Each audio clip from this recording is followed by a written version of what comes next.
boa noite. Estamos iniciando mais um programa Opinião Sem Censura. Começamos com o nosso governador, super governador, não é só governador, super governador Tarcísio Gomes de Freitas, e ele está imbuído de resgatar o valor da nossa segurança pública do estado de São Paulo. E hoje, para falarmos sobre a segurança pública, estamos recebendo aqui nos nossos estúdios o capitão Davidson Abreu. Capitão, estou vendo aqui que o senhor é analista de segurança pública, bacharel em ciências sociais e jurídicas. Boa noite, capitão. E escritor, né? É isso aí. Boa noite, capitão. Boa noite, cara. É uma honra, uma grande honra aqui, uma alegria estar com vocês.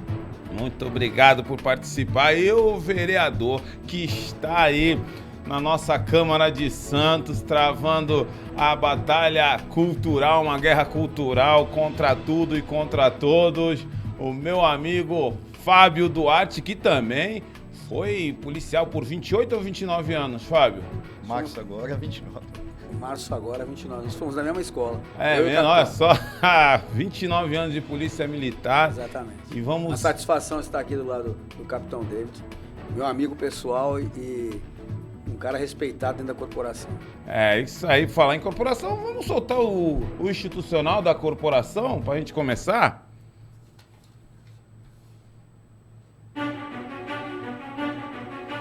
Estado de São Paulo.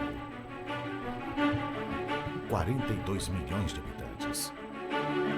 O maior centro de negócios na América Latina e maior polo econômico e industrial do Hemisfério Sul. Você da TV? Tamanha concentração exige um sistema de segurança pública à altura.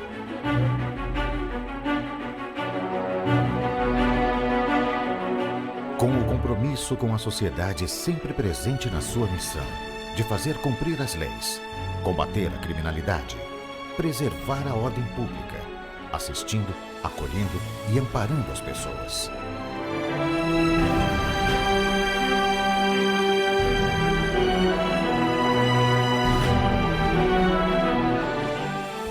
Assim é a Polícia Militar do Estado de São Paulo. O pessoal trabalhando integrado, o pessoal do trânsito, com o bombeiro, com o pessoal do patrulhamento de área. E eu vi aquela cena e eu falei, eu quero estar ali, eu quero ajudar. Eu acho que é ali que eu vou ajudar. E decidi entrar na polícia. Devoção, né? Gosto muito de ser bombeiro, né? Estou na corporação há 21 anos. Estou há 3 anos. Vai fazer 15 anos. Estou há 28 anos aqui no grupamento Hélio e eu tenho mais um tempo que era do 1º Batalhão de Polícia de Choque. A nossa função primordial é preservação da vida. É preservar a vida de qualquer pessoa. A coragem, ela é inerente à função. O medo, ele existe, porque onde não tem medo, não tem limite, né? Mas todo esse risco, ele é minimizado com o treinamento, com as técnicas, tá? E a tecnologia que é fornecida pra gente. O policial, ele nunca se desliga. O policial, ele é policial 24 horas. 100 mil homens e mulheres capacitados e equipados com ferramentas de inteligência e tecnologia de ponta. A Polícia Militar Paulista é a maior instituição policial da América Latina. E por trás de toda a sua estrutura e dos resultados apresentados, estão profissionais treinados e dedicados, que acreditam e fazem a diferença em todas as situações. Personagens anônimos que trazem consigo força, dedicação, coragem e orgulho de contribuir para a segurança do Estado. Eu entrei em trabalho de parto na manhã de um domingo, só que estava acontecendo a maratona de São Paulo. E aí as vias de acesso até a maternidade estavam todas bloqueadas. E graças a um policial a gente pôde chegar até a maternidade. Eles participaram no momento mais importante da minha vida. Foram as pessoas que eu vou guardar para sempre. O comprometimento com a sociedade tem início na formação de cada profissional. Uma preparação rigorosa que dura 2 anos e que inclui avaliações teóricas, psicológicas e práticas, sempre integradas com a realidade atual. Todos os anos, a Escola Superior de Soldados coloca a serviço da população cerca de 2.000 novos policiais. E a Academia do Barro Branco, cerca de 100 novos oficiais, prontos para cumprir sua missão. Ser oficial da Polícia Militar do Estado de São Paulo é um sonho almejado por muitos. No meu caso, que eu entrei como soldado e a gente vai galgando os degraus, você vai, você caminha, você busca e conquista.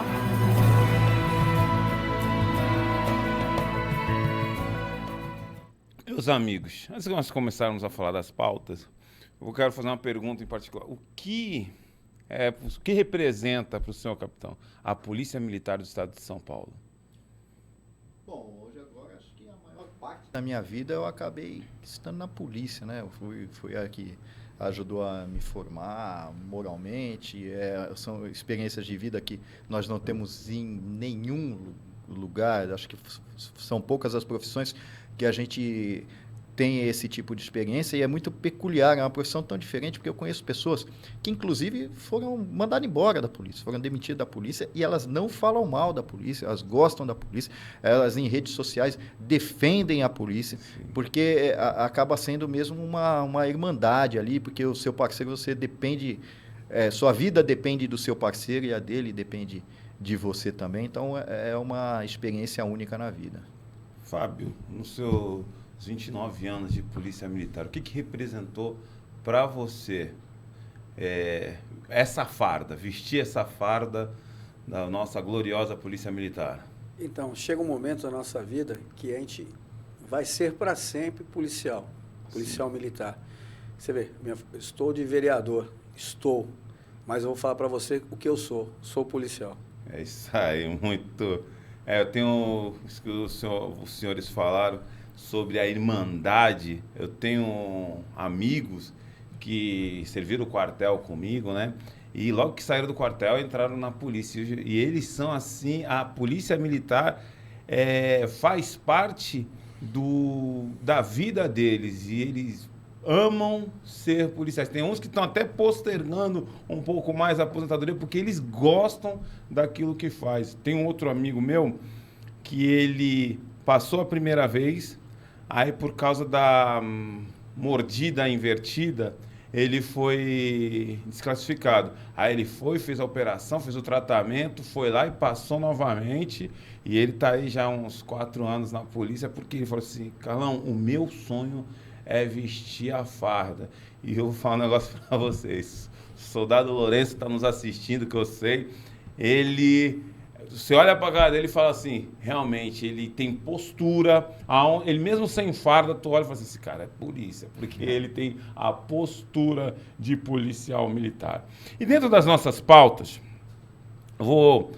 a gente sabe que a segurança pública no Brasil tem sido um assunto muito delicado. O crime está cada vez mais organizado, né? Profissionalizado, o sistema de justiça, em contrapartida, cada vez menos organizada a nossa justiça. Com esse novo legislativo, tem algo que a população em si está clamando há alguns anos, que é a atualização do nosso Código Penal. Essa semana eu estava no supermercado novo que abriu em Santos, o Açaí. Aí estava tendo uma ocorrência lá. Aí eu pergunto, quando eu saí com a minha esposa, eu perguntei que eu conhecia um rapaz que é policial aposentado, tava lá, eu falei assim, vem cá, o que aconteceu dele? Ele falou assim, pô, Carlão, furto. A moça duas moças furtaram R$1.250 em Nutella. Uma bolsa cheia de Nutella. Aí ele falou assim, o problema não é esse, o problema é que ela vai para audiência de custódia e amanhã ela está na rua. Então, na opinião do senhor, esse Código Penal já passou da hora de ser atualizado? Então, a segurança pública é um assunto tão complexo e que acaba sendo difícil da maior parte da população entender, porque é normal, você tem um monte de obrigações a fazer na sua vida, fica difícil, a mídia não ajuda, que a mídia ela desinforma, e muitos governos acabam se aproveitando disso daí. realmente está desatualizado. Já tem um projeto desse, já antigo, na Câmara, praticamente pronto, é de 1940, a maior parte da legislação penal é de 1940, teve uma atualização em 1984, mas essa é apenas uma ferramenta. Sim. Ela é uma ferramenta só, o Código Penal. Nós temos o Código de Processo Penal, que é um grande problema também. Né? Tivemos a incursão aí da audiência de custódia, que teoricamente seria uma coisa boa, mas aqui no Brasil parece que as coisas acabam sendo tudo deturpado. Na verdade, o objetivo... esqueci de só fazer um preâmbulo aqui. Tudo o que eu falar é minha opinião pessoal, e não da instituição que eu trabalho. Minha opinião como cidadão e quem é estudioso aí sobre o assunto. A audiência de custódia, na verdade, ela veio para desafogar o sistema penitenciário. A ideia era essa. Sim. Em vez de aumentarem as vagas do sistema penitenciário, seria desafogar. E não como é, por exemplo, nos Estados Unidos. Nos Estados Unidos você apresenta também lá em 24 horas para o juiz, e o juiz geralmente, ou vai impor uma fiança tão alta que você não vai ter condições de pagar, ou vai ter que empenhar sua casa, ou fazer lá um financiamento, que tem lá empresas ali que trabalham com isso, de emprestar o dinheiro para a sua fiança. Ou vai ser preso até a audiência, e é logo em primeira instância, não tem essas histórias aqui. E nós temos a lei de execução penal também. Então, nós temos todos esses problemas, não é só o Código Penal. Você vai ter coisas que só tem no Brasil, que são verdadeiros jabutis, né? Você tem remissão de pena se você lê um livro, tem a remissão de pena que é o trabalho, mas às vezes você tem remissão de pena trabalhando dentro do próprio presídio. Ou seja, você trabalhou na cozinha ali e tem remissão de pena. Isso é ridículo. Você tem a progressão de regime, que não tem em outros países. O que você tem em outros países é a condicional. Você tem a condicional, você vai para a rua, você não cumpre a condicional, volta e cumpre a pena integral. E não que você... Aí o que acontece? No furto, na prática, praticamente, furto, estelionato, outros crimes que não envolvem violência, não fica preso um dia. Você não vai ficar preso. Porque para você pegar regime fechado, a pena tem que ser superior a 8 anos. São poucas as penas que vai ser superior a 8 anos. Para o semiaberto, é pena superior a 4 anos. Ou seja, se você vê ali, sabe quando falam na televisão, olha, ele pichou aqui, pode pegar até 8 meses, pode pegar até... Não vai pegar nada. Mentira, não vai pegar nada. Porque até 4 anos já é regime aberto, ou já faz a transação penal ali e não vai ficar preso. E isso eu falo agora sobre o semiaberto, aí tem o detalhe, que também não temos tantos presídios que funcionam no semiaberto. Aí como não pode ir pro fechado, ele vai pro aberto e não tem controle nenhum. Não tem. E você praticamente não tem controle nenhum. Então, é isso que aumenta a criminalidade. E coisa pior, o que está acontecendo muito hoje. Você pesquisa, se você fizer uma pesquisa, isso daí é uma coisa até recente que eu comecei a me preocupar com isso. Você faz pesquisa das sentenças do STJ, não estou falando do STF, do STJ, você fica de cabelo em pé.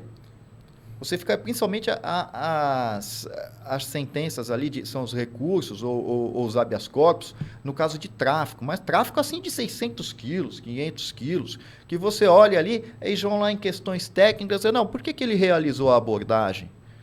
Por que... Vou falar um caso aqui, foi clássico aqui, da Polícia Federal, que pegou num galpão 600 e poucos quilos de cocaína. Eles verificaram, viram que era aquele momento, olharam, viram, meteram o pé de cabra no galpão, entraram lá flagrante. Por não ter pedido o mandado, eles perderam o flagrante. Ou seja, foram soltos. Só que o tráfico é crime permanente. E o flagrante, ele quebra a invasão a domicílio. Ele quebra qualquer abuso teórico ali. Eles não podiam perder aquele momento. Isso sempre foi entendido assim. Mas os novos entendimentos estão indo nesse sentido, o que também está praticamente inviabilizando a busca pessoal feita pela polícia. Exato. Está dificultando isso daí. Ô, Fábio, a gente vê que houve um aumento de policiais militares que entraram para o legislativo. Qual é o seu caso? E a população tem pedido isso. Eu vejo nas ruas muita gente falando que precisamos de mais policiais militares no legislativo. Você acredita que isso deve-se ao fato da sensação de impunidade e a população quer essa mudança no nosso legislativo? O resultado de um reflexo. Você vê na nossa Câmara Municipal, a maior representatividade é a polícia. São 3 policiais diante de 21 representantes.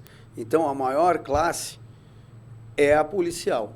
Então, já demonstra, a população já mostrou com a sua votação que é preocupante a segurança pública.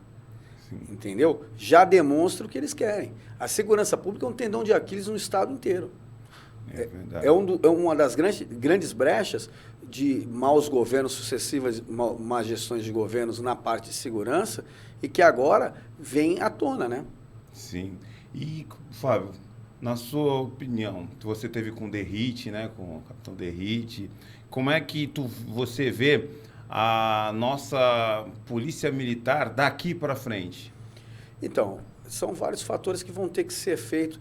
Não dá para a gente pedir a um secretário de segurança em 30 dias resolver coisas de 30 anos. Entendeu? Não vamos resolver. Então, são várias atitudes que ele, como conhecedor, um homem que trabalhou na tropa e que há pouco tempo deixou de atuar, então ele tem a sensibilidade de conhecer os problemas atuais. Sim. Entendeu? Às vezes um coronel está muito distante da rua e que vira secretário de segurança que não tem a sensibilidade atual, entendeu? Hoje o crime é muito forte, organizado e eu vou falar alguns setores, iniciar com o setor, como você falou, que nós estamos faltando dentro da Polícia Militar pessoas que amem o que querem fazer, que gostem do que querem fazer. A seleção hoje da Polícia Militar até então, eram de funcionários públicos.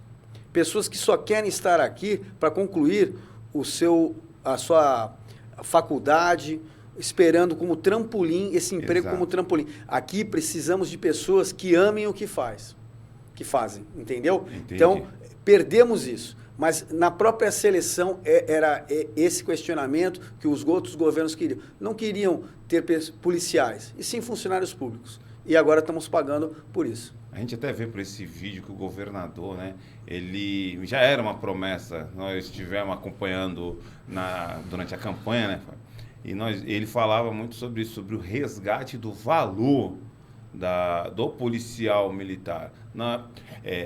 Porque a gente vê que a polícia militar é mal remunerada e ele está resgatando isso, porque não tem como, a população tem que saber que o policial não pode morar em qualquer lugar. Ele combate o crime. Como é que alguém que combate o crime vai morar ganhar mal e só consegue pagar um aluguel, comprar uma casa no bairro periférico? Ele não pode, não é verdade? Ele acaba virando refém. refém. Você transforma o policial em refém, porque ele sai para trabalhar e deixa a sua família. Bem ali, quem cuida praticamente vai ser o crime. Exato. Ou ele fica à revelia do que pode acontecer com o seu familiar, com seus entes queridos. Então, a primeira questão é a defasagem salarial, entendeu? Que vai dar dignidade. Sim. Entendeu? O policial, ou ele está trabalhando na polícia, ou ele está fazendo a DGEM, a delegada, ou fazendo um bico para acrescentar no seu salário para compor. E ele não vive somente com o salário. Isso é óbvio. Só que também não dá para a gente cobrar de imediato ao nosso governador e ao nosso secretário de segurança de pedir que em 30 dias se resolva. Não tem como. Entendeu? Acho que vai ser gradativo. Não vamos conseguir resolver isso em 4 anos, mas que eu tenho certeza que o governador e tanto o secretário têm a sensibilidade disso. Capitão, é possível apontar alguns problemas centrais da crise de segurança pública. como a organização do crime, o porte de armamentos de guerra que os criminosos têm. A gente fica sabendo, não dá para tapar o sol com a peneira, né? Leis que restringem a ação policial. Agora me responde, o que esperar no Estado de São Paulo para nós mudarmos isso? Então, o Estado tem suas limitações, né? Sim. Porque a segurança pública, um dos grandes problemas aí da segurança pública é ela ser encarada como uma questão de polícia. Segurança pública não é questão de polícia. Tem uma série de questões envolvidas, inclusive o judiciário, que eu acabei de te falar, que às vezes acaba sendo um entrave em algumas instâncias, as questões legais também, né? Excesso de benefícios para presos, a questão penitenciária que é terrível, mas um grande perigo que nós sofremos hoje, na minha opinião, que é um problema de defesa nacional, é o crime organizado. Sim. O crime organizado aqui, eles não estão observando o problema, o gigantismo, o tamanho do problema do crime organizado. Se você for ver geopolítica, olha só que interessante. O Estado de São Paulo tem uma hegemonia do PCC. Então, ele só tem que se preocupar com a polícia. Ele não precisa se preocupar com quadrilhas rivais. Ele já está com status de máfia.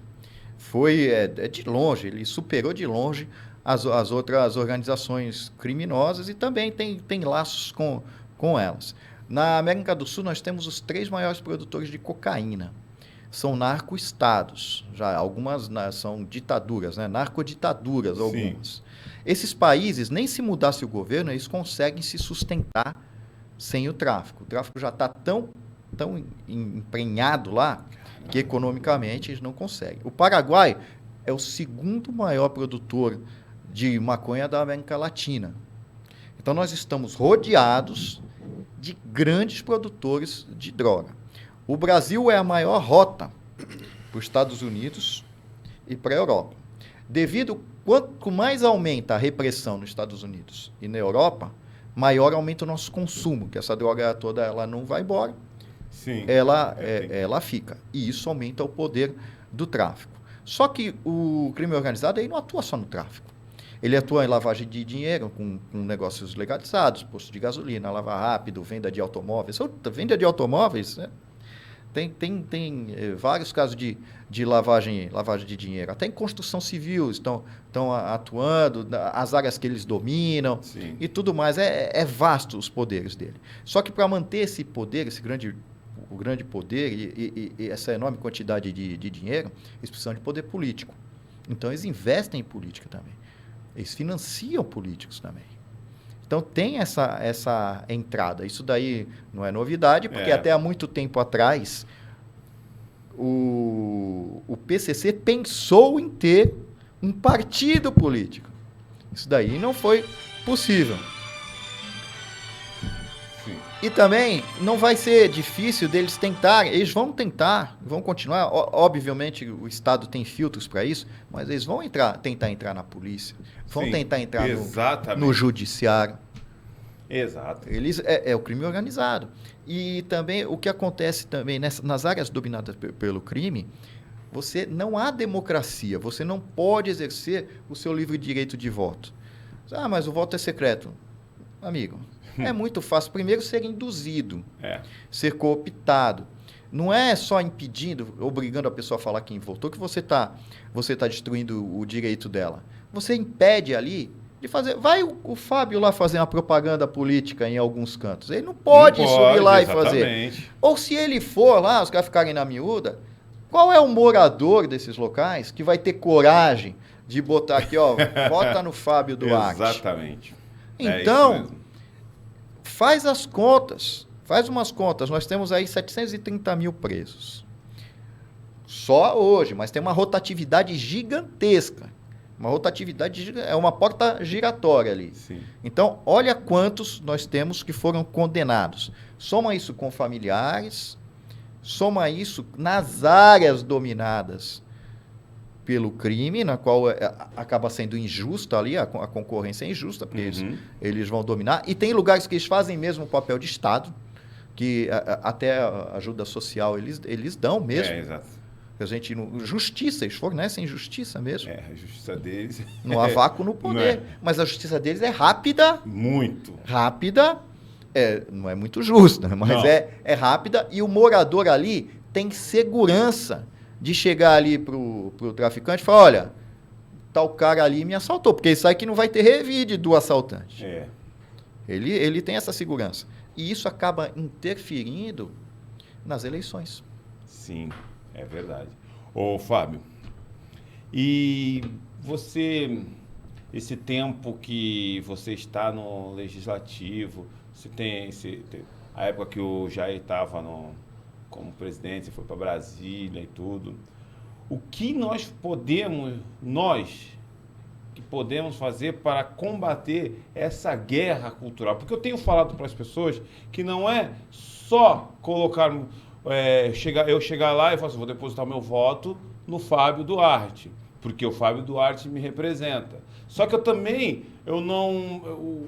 eu chego e só me preocupo em votar em você, votar nos nossos, num candidato a prefeito, candidato a presidente, governador, mas eu não me preocupo com a base. Por quê? Como bem disse o capitão, eu não consigo fazer campanha para você na comunidade.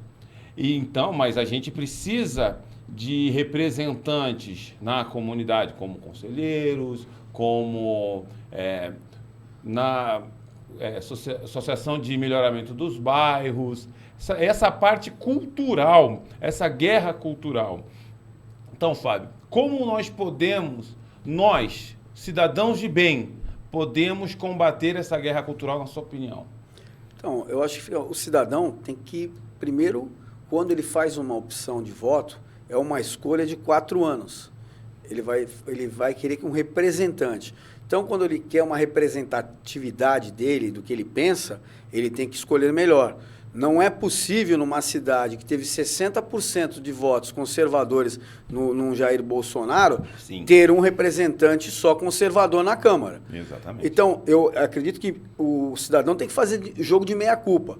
Porque ele tem que pensar que, se ele quiser ajudar um amigo dele, ele vai convidar o amigo dele para comer uma pizza na casa dele. Sim. Mas não põe a porcaria do amigo dele na Câmara.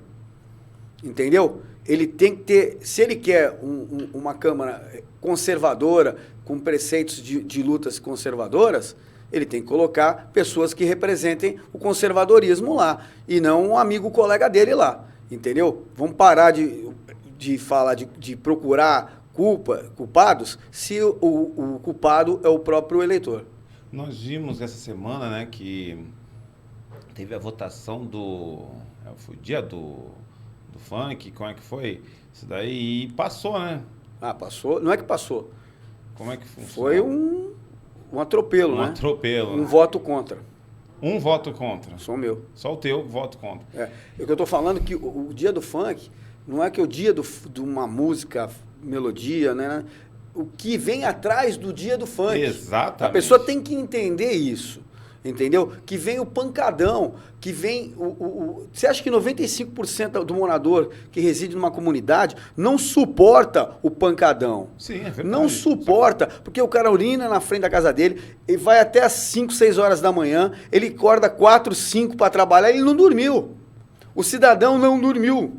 O cidadão que mora na periferia, 95% é cidadão de bem. Sim, é verdade. Entendeu? Um número pequeno de vagabundos. Entendeu? Quem não vai trabalhar no dia seguinte, ou já está acostumado a virar com cocaína na mente, está tranquilo. Agora, o cidadão de bem que tem que trabalhar e que paga nossos impostos, não consegue. E tu acha que esse pessoa está querendo que o dia do funk, quer pancadão na sua frente, Mas sabe quem vota nisso aí? É os representantes que moram aqui na praia. Sim, exatamente. Eles nem só vão época de campanha, eles né? Não sabem. Eles nem sabem. Na praia que tu não pode tocar um violão. Não. Na praia você não pode tocar um violão. Mas lá você pode botar o pancadão na favela. Exatamente. E o trabalhador mora lá. O trabalhador que acorda 4, 5 horas da manhã. Entendeu? Para trabalhar. Esse é um desrespeito. A Câmara é um desrespeito ao cidadão.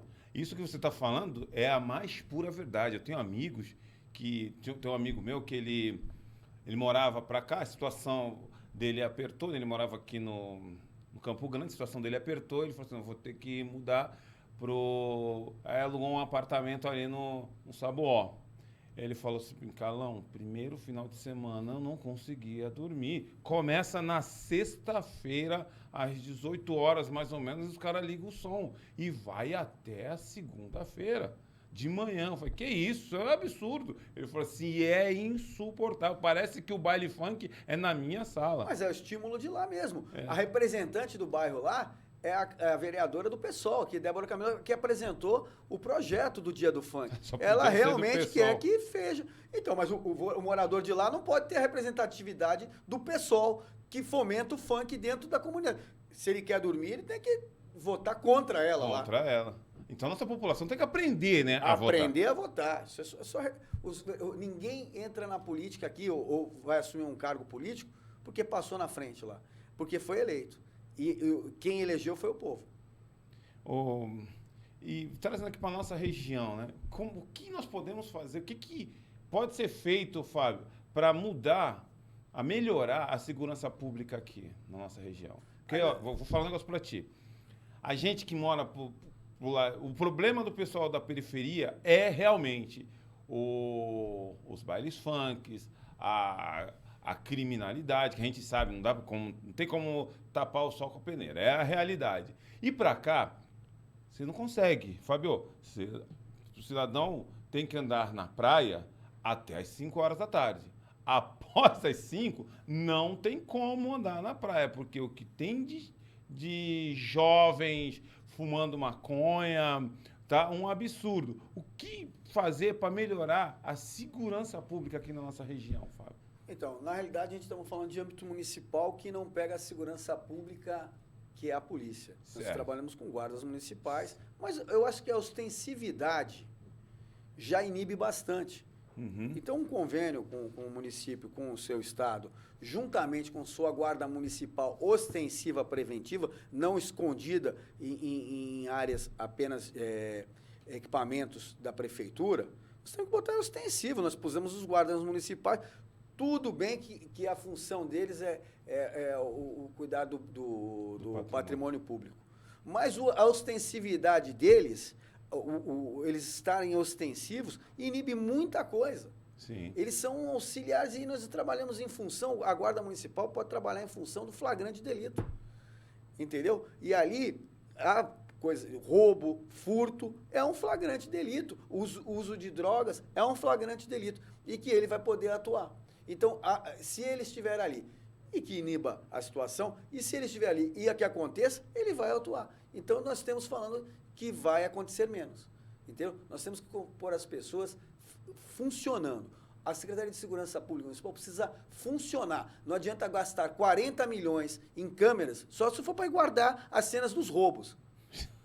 Porque é ineficiência. Uhum. Ou se não tem essas câmeras. Fico até em 40 milhões em câmeras. Cadê a função disso? Eficiência já não tem. Capitão, para a nossa região aqui, então, eu acho o secretário da Segurança Pública e o plano de segurança pública do governador Tarcísio, ele já caminha muito interessante isso, que já caminha, eles têm uma visão de futuro muito ampla e muito boa, porque já caminha nesse sentido das guardas municipais, de convênio entre as polícias militares, polícia civil, guardas municipais e, inclusive, as forças de segurança nacional, né? O sistema que eles estão planejando, o projeto Muralha Paulista, a integração dos radares de todas as cidades. Mas, em geral, duas pontuações importantes. Primeiro, que eu acho que eles vão investir muito nisso também. Na Polícia Civil. A Polícia Civil ficou para trás nos últimos tempos. A Polícia Civil tem que ter um investimento para investigação. A Polícia Civil ela precisa trabalhar investigando e não fazendo outra função. Exatamente para isso que o Fábio falou. Câmera não inibe mais ninguém. Não inibe nada. Por quê? Se você não tiver um banco de dados informatizado maravilhoso, porque não adianta nada você apresentar isso daí. Quando eu fiz parte das reuniões de segurança para a Copa do Mundo e para as Olimpíadas, eu cheguei a questionar isso na época. Não adianta nada você ter uma câmera instalada que faz reconhecimento facial se você não tem um banco de dados atualizado que identifique esses policiais. Mas o São Paulo está trabalhando nisso. É caro, leva tempo, mas está trabalhando nisso, sabe desse problema. Porque senão não adianta nada. Você pode ter 10 câmeras, o cara sabe que ele entra lá, não vai ter investigação e vai embora, porque isso é um problema no Brasil. Não é problema só de lei no Brasil, não é isso. Sim. É o problema ali de condenação e investigação. Só o crime mais investigado no país é homicídio, por questões óbvias. É o crime mais violento, é o crime mais investigado. Só 8% dos criminosos chegam à fase de sentença. Só 8%, ou seja, de cada 100 homicídios, só 8 que vão para a fase de sentença. No caso de roubo, isso cai para 3%. Misericórdia. Agora, imagina furto. Imagina aí. Por isso que há um surto de furto de moto, furto de carro. Então, você não pode trabalhar só com a ostensividade, tem que trabalhar com a investigação. E o caminho natural é que as guardas municipais ganhem poder de polícia. Realmente, o poder de polícia ele é amplo, não vou entrar aqui nesse debate aqui. Mas qual o poder de polícia que o guarda necessita e o que ele quer? O cara que entra para a guarda municipal, o cara que quer ser polícia, ele só está ali na cidade dele, ele acha Sim. que é melhor ele atuar na cidade dele. O poder de polícia que ele quer é o poder de, ei, você aí, parado, mãos para cima, vou fazer uma abordagem, fazer uma busca pessoal, sem correr o risco aí de ser acionado depois por um abuso de autoridade. Ele vai ter que ser o caminho natural das guardas. O Fábio foi guarda municipal. Foi, né, Fábio? Foi guarda municipal. O caminho natural é de ser uma força de segurança da cidade, onde o prefeito vai ter o poder de falar: o meu problema de segurança é esse aqui, independente da polícia militar. O meu problema é esse aqui, eu vou atuar e vou trabalhar nisso aqui. Só que é uma faca de dois gumes. Pode ser uma coisa muito boa, mas trabalhar com segurança pode ter repercussões negativas. Aí, então, às vezes, vai ter prefeito que não vai ter muito essa vontade. Mas eu acho que é um apoio muito necessário e o futuro deve caminhar nesse sentido. Ô, capitão, vi que o senhor essa semana fez uma matéria, né? Você tá falando. E eu vou perguntar em relação a isso aí. Qual é a relação do crime organizado com o socialismo e o comunismo? Eu fiz uma analogia ali dos sistemas coletivistas autoritários, né? Eu juntei as duas palavras, o socialismo e o comunismo, né? Não vamos entrar aí na social-democracia, tá? Não vamos ser muito ideologizar muito, é muito técnico nisso daí. Mas há várias semelhanças. Por exemplo, tu vai ver que o comunismo, ele ou é um partido único, ou ele vai focar em um indivíduo popular. O crime organizado, ele vai fazer a mesma coisa. Lógico, não vai ter divisão de poder. A divisão de poder vai ser dentro lá daquela quadrilha. Ele vai atuar no social, só que de uma forma maléfica. Tem que atuar, todos nós temos que atuar no social. A esquerda só teve esse espaço por inoperância da direita. Exato, foi isso mesmo. Por inércia da direita. E não há vácuo no poder. Então, ele vai dar, que nem a gente falou aqui, ele vai dar uma assistência de saúde, ele vai ali fornecer até justiça, ele vai atuar onde o Estado falhar. Ele vai usar a contra-informação, vai usar a informação, vai usar a propaganda, tá? Ele vai fazer a guerra psicológica ali, ele vai utilizar dessa forma porque é o crime organizado, ele sabe disso, vai tentar voltar a opinião pública contra a polícia. Sim. Ele vai, se a polícia estiver invadindo uma comunidade, mandar as creches e as escolas abrirem os portões. Depois ele paga alguma coisa ali para ficar bom, faz uma festa, faz um sorteio ali, faz uma... Às vezes ele vai distribuir cesta básica, mas com carga roubada. Então tem várias coisas que se assemelham, porque não deixa de ser um Estado paralelo ali, e em certos graus agir como um Estado mesmo. Por isso que a sociedade, a função, o poder público, ele tem que dominar essa área. Por isso que o Rio de Janeiro, o que acontece ali, nunca, desse jeito que caminha, nunca vai deixar de acontecer. Até para quem é militar sabe, você não pode perder o território que você toma. E ali o que acontece? A polícia ela faz operações, ela sobe e ela desce. Não, o poder público, a polícia é só um braço forte do poder público, que ela tem que chegar lá e tomar, mas o poder público não é só a polícia. Ele tem que dar assistência social.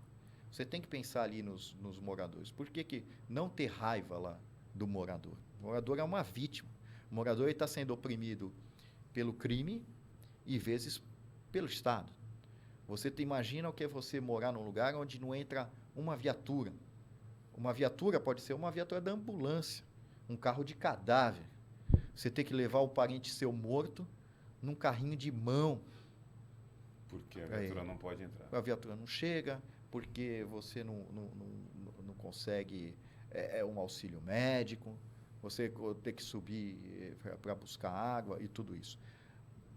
Tudo isso acaba fazendo o quê? Ser um terreno fértil para o crime organizado. Tem que pensar nisso, não só na polícia. Segurança pública não se faz só com polícia. Ô, Fábio, o capitão falou sobre a inércia da direita no trabalho social. Eu sei que você faz um trabalho social há muitos anos, né? E resgatando os jovens, levando para o esporte. E a nossa direita é realmente isso. Por quê? Isso que o senhor falou, inércia da direita. Quantas vezes sabe que a gente faz um trabalho ideológico, né? A gente está aí atuando há algum tempo e teve vezes que eu cheguei e falei assim, vamos fazer um trabalho social, vamos lá no bairro do Mercado, ver lá, ajudar as pessoas. Não quero, nós da direita, nós somos contra o assistencialismo. Mas quem da direita falou isso? Quem pode se dizer ser da direita ou liderança e falar uma situação? Isso que por isso que a gente mudou um pouco o formato do programa para isso, para ver se a gente consegue elucidar a mente do conservador, do direitista. Você veja lá na Câmara, lá tem um monte de pessoas de esquerda que não tem um trabalho social. Ou que se finge ter um trabalho social. Então é mentira. Eu faço um trabalho social há mais de 30 anos, recuperando jovens, como o esporte é uma grande ferramenta. Sim. O capitão David também é militante das artes marciais como eu. Sabe muito bem que o esporte é transformador. Também faço um trabalho com 10 anos com crianças especiais. Então... o esporte é uma ferramenta de transformação. O Estado deveria colocar nessas áreas, é isso que ele falou, segurança pública não é só polícia. Não. É braços do Estado onde há problemas. E uma das ferramentas, e é atrativo para os jovens, o esporte. Muita gente sonha em ser um jogador de futebol, ser um lutador, ser um jogador de basquete. Isso é uma grande ferramenta de atrativo, não só o tráfico, porque o traficante, ele vira um exemplo aos jovens. Porque ele tem o melhor tênis, ele tem um carro, ele tem a melhor casa, ele tem a namorada que ele quiser dentro da comunidade. Sabe o que faz o contraponto com isso? O esporte. Porque o esporte transforma jovens de periferia em celebridades. Entendeu? Nós temos que fomentar o esporte na comunidade. E o esporte, ele traz uma coisa, diferente da cultura.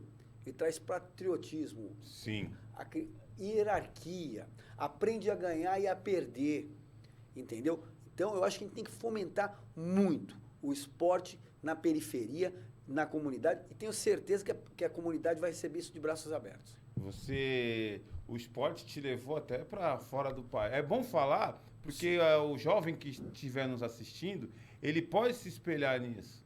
O esporte te levou para fora do país. Várias vezes, várias e várias vezes. Você conheceu o mundo, Conheci o mundo através do esporte. Estou nessa cadeira de vereador, hoje luto, lógico, sou um cara ativo na luta pela segurança pública, mas a bandeira que me trouxe aqui foi o esporte. Tanto que meu slogan é a luta é nossa, entendeu? Então, o esporte pode te levar a lugares que você nunca imaginou. Que um jovem de periferia, que eu cresci no Jardim Castelo, pode chegar a qualquer lugar que ele quiser. Entendeu? Pode. O esporte é transformador. Se eu estou aqui nessa posição, é graças ao esporte. Exatamente. A gente, capitão, falando sobre a polícia militar, o policial militar, ele está ali no dia a dia, lidando ele sai de casa sem aquela certeza que ele voltará intacto. E isso tem trazido eu fiz um levantamento, conversei com algumas pessoas, e eles falaram para mim sobre isso, que o índice de policiais militares com depressão é muito grande. O que a sociedade em si pode fazer para ajudar o policial militar que está nessa situação? O que a gente pode fazer nisso tudo aí para ajudar? Isso realmente é um problema do mundo moderno, né? Que ele atinge a todos, e tudo o que atinge a todos atinge mais ao policial militar. Por quê? Aí a gente tem que ir lá estudar o porquê. Por exemplo, nós vivemos num país que os índices de homicídios são alarmantes. Em alguns pontos são considerados epidemia pela OMS.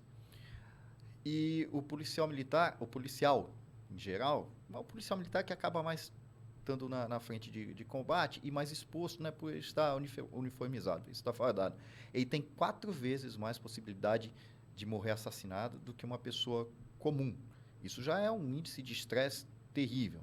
Você tem picos de adrenalina constante. Você, na sua vida, você tem um pico de adrenalina o quê na semana? Uma vez por semana, porque tomou uma fechada, 2 vezes. O policial, no dia, durante suas 12 horas de trabalho, tem várias vezes. Você sai de uma ocorrência para outra. Né? Só de você acelerar o carro e nesse trânsito caótico em alta velocidade, você já está com a adrenalina alta. Tudo isso, a má alimentação, poucas horas de sono, trabalhar à noite, tudo isso afeta a saúde. Tanto é que o policial militar, isso daí que eu vou falar são estudos, né? O policial, o militar, quando ele entra para a polícia, ele entra com a saúde melhor do que a média da população. Por quê? Porque ele tem que levar os exames médicos, tem o teste físico, aí ele faz um curso ali, melhora ainda a sua capacidade física. No decorrer da carreira, ele, quando se aposenta, ele se aposenta com a saúde pior do que a média da população. Devido a tudo isso aí que eu falei, aliás, há um índice muito alto de policiais que, nos primeiros 5 anos da aposentadoria, acabam, infelizmente, falecendo. Isso é uma preocupação do comando. O comando está atento a isso. Há programas internos aí para esse tipo de acompanhamento, para obter resultados, né? Até uma questão humanitária, e a gente tentar resolver isso. Alguns apoios com a iniciativa privada seriam interessantes, até mesmo alguns apoios de psicoterapia, de terapia, coisas que as pessoas normais elas precisam, né? E quebrar até esse preconceito, né? Que o policial tem aquela estética ali mais dura, né? O militar mais ainda, e saber que às vezes ele precisa desse tipo de ajuda realmente. Ô, Fábio, o esporte também seria uma saída para o policial militar que está com depressão? O esporte é uma saída, acho que para todo mundo, principalmente onde que a depressão e os casos de suicídio que acontecem na nossa corporação, que é o lugar que tem mais casos de suicídio, porque nós portamos arma, talvez seja a válvula de escape mais rápida do policial, seja o suicídio, e ter a arma na mão resolve rápido, né? Infelizmente, acho que o esporte é também uma das ferramentas que podem nos ajudar muito. Eu tive com o nosso secretário de segurança, e ele agora, o radiopatrulhamento, que é o mais estressante, que você acaba pegando todos os problemas da sociedade para resolver. Você não resolve a sua, mas ainda você tem que resolver os problemas da sociedade. E ele vai mudar o horário da polícia, entendeu? Já, em vez de ser 12 por 36, 10 por 38, 2 horas. Poxa! 2 horas com atividades físicas e uma preleção mais elaborada, tecnicamente vai treinar dentro da corporação, porque o que acontecia? Tem uma grande defasagem, um grande número de defasagem policial. Tem 30 mil policiais praticamente em defasagem entre civis e militares.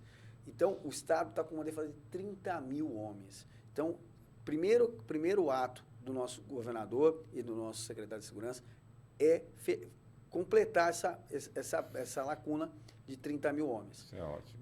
Melhorar o horário, melhorar a condição de trabalho do policial.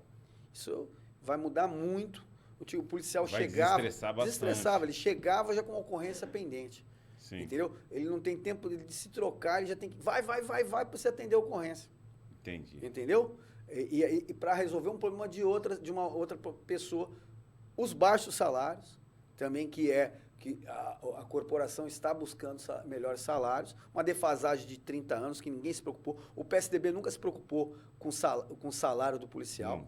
Ele sempre enxugou a máquina. Ele não quer saber, ele quer fazer gestão em cima do ser humano e apresentar, às vezes, para economizar o pior serviço prestado. Quando você economiza com dinheiro público, você está dizendo que você vai prestar pior serviço. Exato. Entendeu? Agora, a Polícia Militar está com modificações a serem feitas. São 30 anos de desmando desses governadores e muitos do oficialato de cima que esqueceram, se passou pela corporação. Esqueceu que era da corporação. De repente, se esqueceu, ficou numa sala com ar-condicionado, esqueceu de onde ele veio. Gente, nós estamos chegando ao final. Gostaria que fizesse, em breves palavras, suas considerações finais, capitão. Eu agradeço muito, foi muito construtivo esse debate. Você vê que tanto as perguntas que você fez, também conhece, como o Fábio aqui, muito inteirado aí no assunto. Então, é muito construtivo isso daí. Você analisar quais os pontos falhos, não é fácil, né? Não é fácil, mas você saber o caminho já é um grande avanço. E eu tenho muita fé aí nesse novo governo, o novo secretário da Segurança Pública. Fabinho, suas considerações finais? É o que o comandante veio falando agora, o capitão David.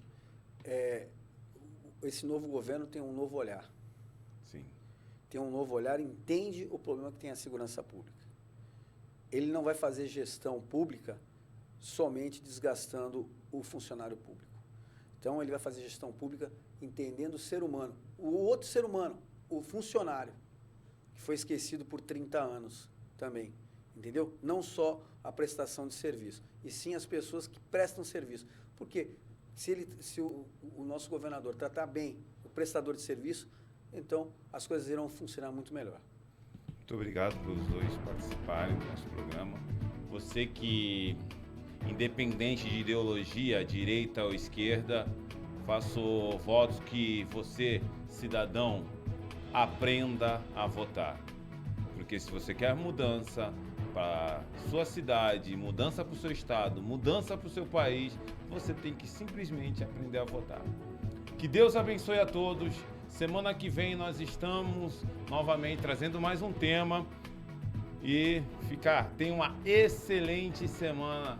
Que Deus abençoe. Um forte abraço.